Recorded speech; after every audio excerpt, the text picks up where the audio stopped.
Assalamualaikum warahmatullahi wabarakatuh. Selamat datang di pembelajaran IPA Terpadu. Halo semuanya, gimana kabar kalian hari ini? Untuk kalian yang sedang menonton video ini, semoga dalam keadaan sehat, baik sehat jasmani dan rohaninya. Amin. Alhamdulillah, hari ini kita masih diberi kesempatan untuk belajar lagi. Semoga kalian masih semangat untuk mengikuti kegiatan pembelajaran pada hari ini. Nah, selanjutnya kita akan masuk ke dalam bab teknologi ramah lingkungan.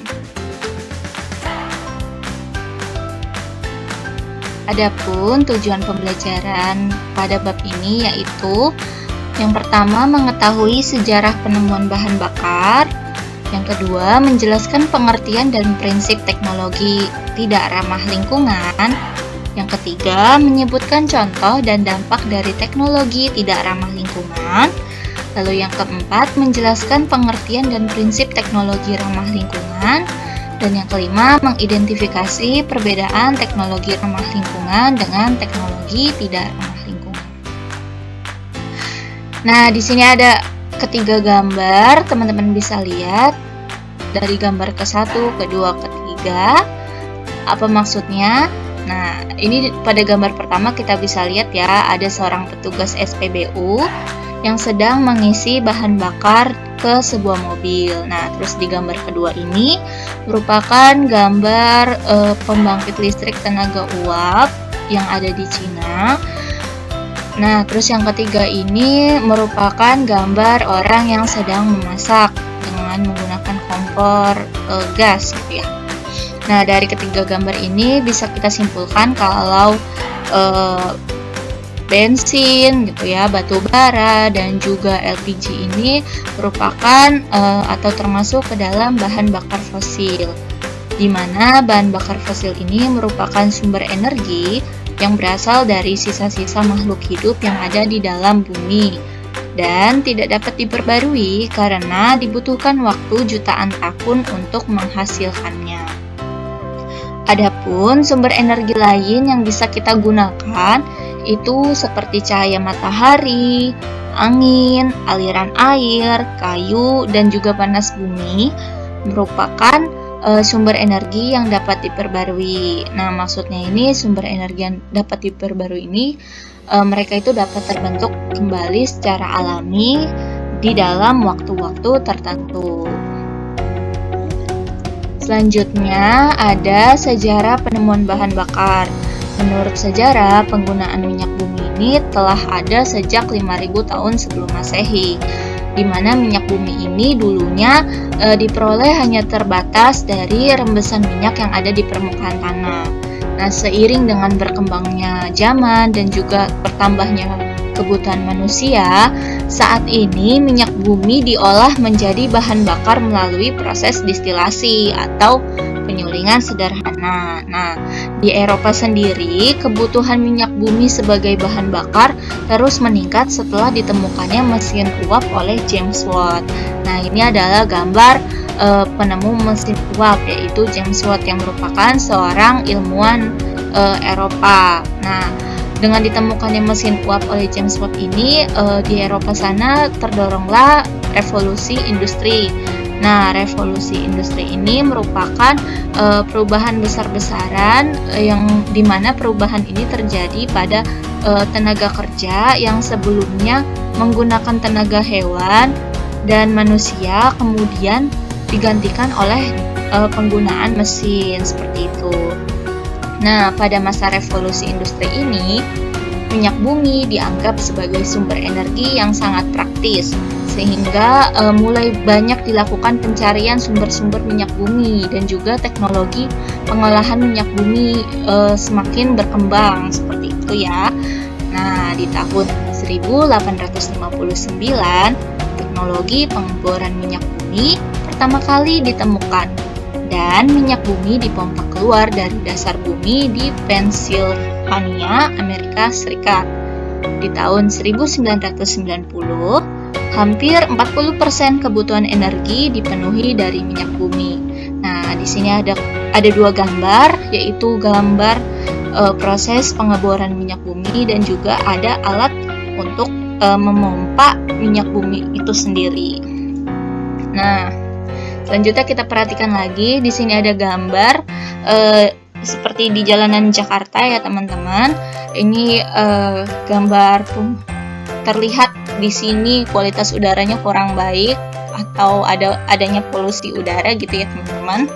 Nah, dari gambar ini kita bisa menyimpulkan apa sih dampak yang ditimbulkan dari penggunaan minyak bumi bagi kelestarian lingkungan gitu. Karena seperti yang kita tahu kalau mobil-mobil ini menggunakan bahan bakar minyak bumi gitu ya atau bensin. Nah, dampak dari penggunaan minyak bumi ini sebagai bahan bakar adalah terjadinya pencemaran seperti yang terlihat pada gambar. Nah, di mana bisa kita simpulkan kalau minyak bumi ini tidak termasuk dalam teknologi yang ramah lingkungan. Nah, apa sih teknologi tidak ramah lingkungan? Teknologi tidak ramah lingkungan itu adalah teknologi yang hasil buangannya berpotensi merusak lingkungan.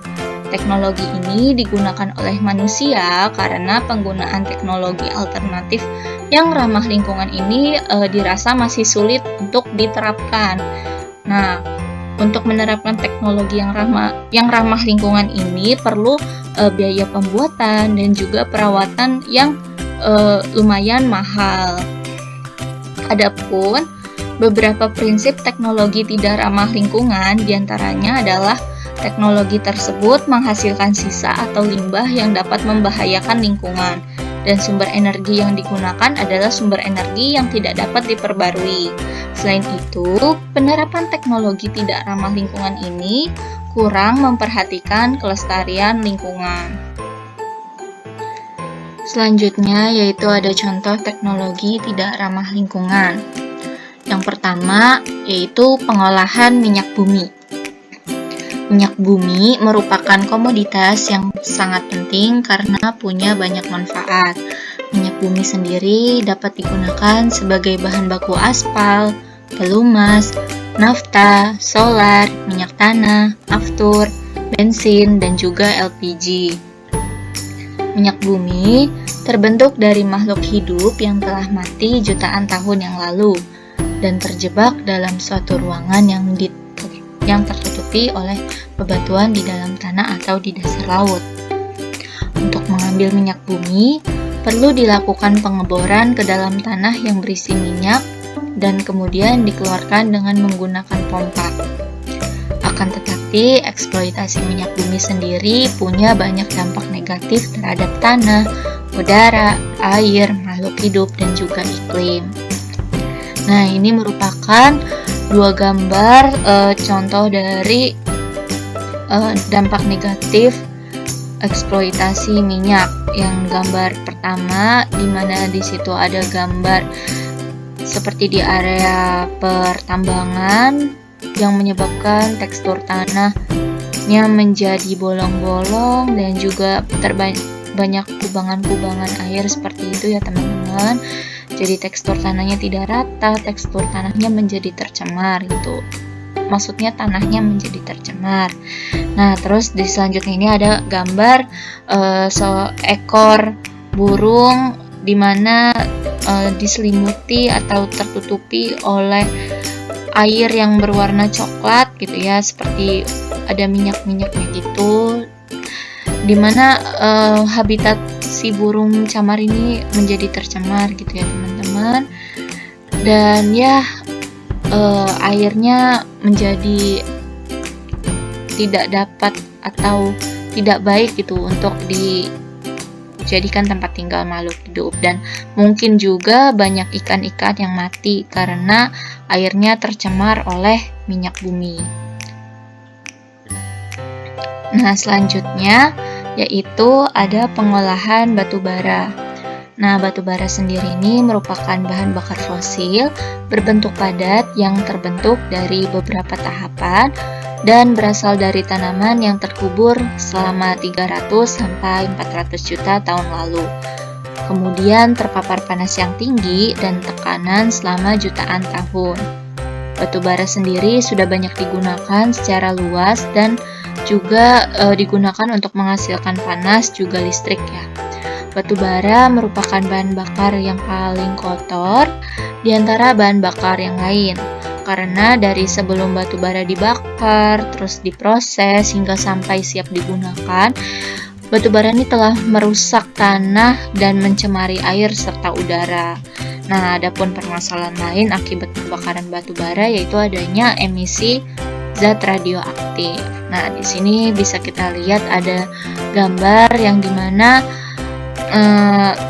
adanya penggunaan batu bara gitu ya pada pembangkit listrik tenaga uap yang menghasilkan asap atau polusi udara gitu ya, teman-teman, dimana asapnya ini sangat tebal dan dapat menyebabkan penyakit gitu jika udaranya tiap hari atau terus-menerus kita hirup. Nah, di sini juga ada gambar orang yang sedang menggunakan masker di tempat yang banyak polusi udaranya gitu.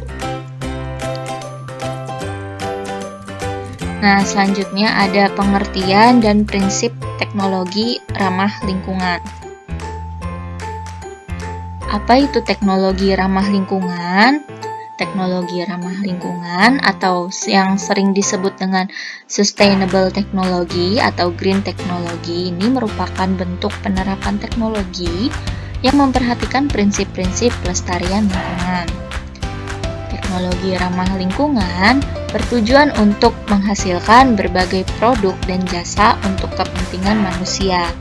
Teknologi ini memanfaatkan sumber daya alam yang dapat diperbarui dan tidak menghasilkan limbah yang membahayakan lingkungan. Selain itu, teknologi ramah lingkungan juga dapat menggunakan bahan yang dapat didaur ulang.